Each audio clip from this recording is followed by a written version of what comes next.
Tonight, I would love to talk about tuning into your own personal guidance system.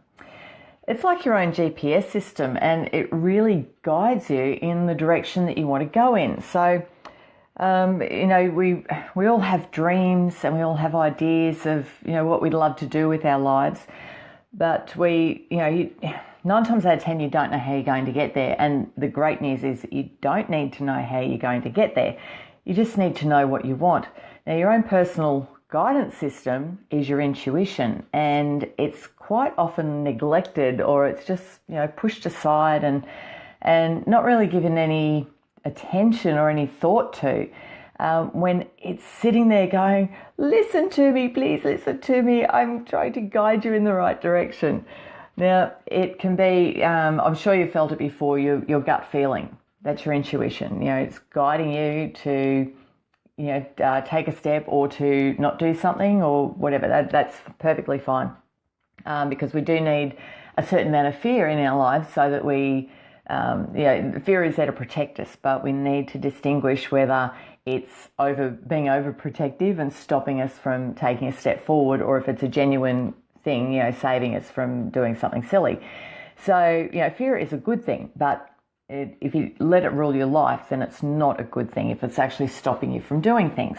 So when you get that feeling in your gut, your intestine area, or it's called your solar plexus. It's between your ribs and your belly button, and it's where you feel all of your feelings. And when you really listen to that, it can guide you and say whether you should do something or not. Now, it could be something like I've had it in the past where I've gone, I can remember like the first time I ever got up to sing, and I did get someone else up to sing with me, but I can remember sitting there going, I'm really, really nervous, but something inside of me is telling me that I have to get up on that stage and I have to do this right now. And we were at a karaoke, so there were plenty of other people getting up to sing and all that.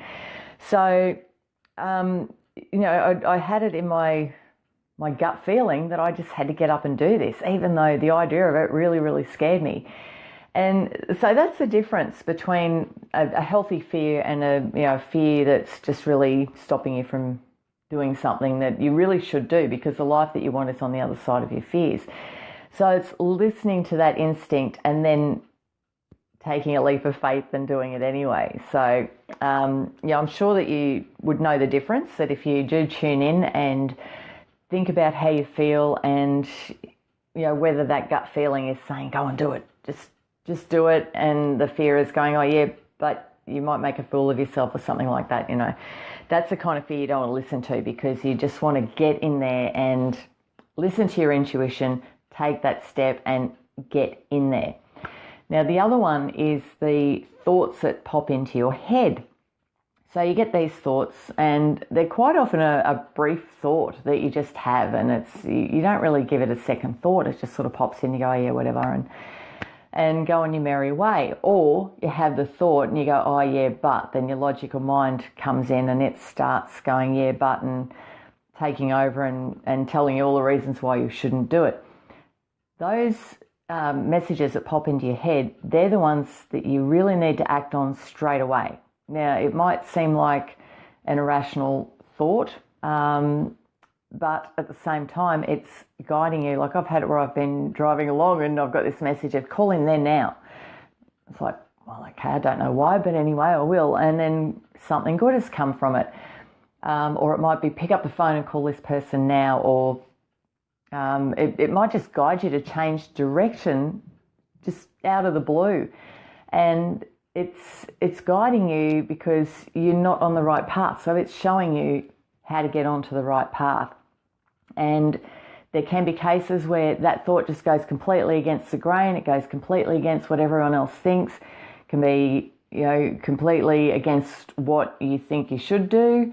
But it's really guiding you. Like it's your higher self guiding you in the direction. And if you don't listen to it, then you're just going to keep repeating the same things over and over and over and over again until you get the message from your higher self and get that message internally. So It's really about tuning in to those messages and about how you really feel, and not being afraid to go deep and how you really feel. And if it's, completely different to what everyone else is saying that you should do, that's perfectly fine. It's your life. It's not anybody else's life.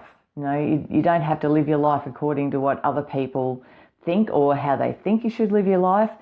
It's I've had the attitude for a long time. It doesn't matter if it's friends or family. Nobody has the right to tell you how you should live your life. It's your life, and you want to get to the end of your life and go, yeah, I had a great life. I really enjoyed it, rather than getting to the end of your life going, oh, it was great, but I regret not doing this and I wish I'd done this. And the only reason you didn't do it is because somebody else didn't agree with it or something like that. It's tuning in and doing what's right for you. Journaling is fantastic. I journal every single day. First thing in the morning is really a really good time to do it. But also, if I find sometime during the day, something comes up, then I journal then as well. But it's really getting it out pen to paper and writing it out until you get that message out, and not being afraid to actually go deep and be honest with yourself as to what the answer is, because you might be doing something that, you're hanging on to something, or you're living your life according to someone else, but deep down inside, you know what the answer is to what you should be doing. And don't be afraid of that, because it will guide you in the right direction. It may not seem like it at the time, but, down the track, you'll find that it was the right answer.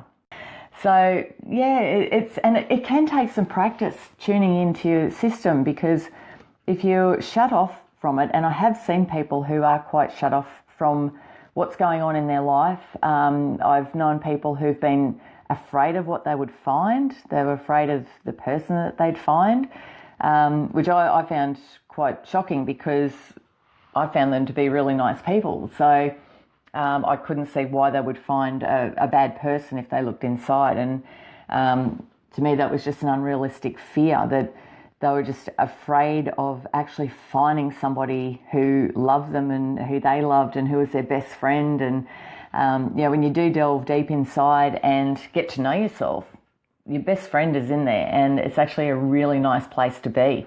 There's a lot of love in there, and when you love yourself, then your whole world changes as well.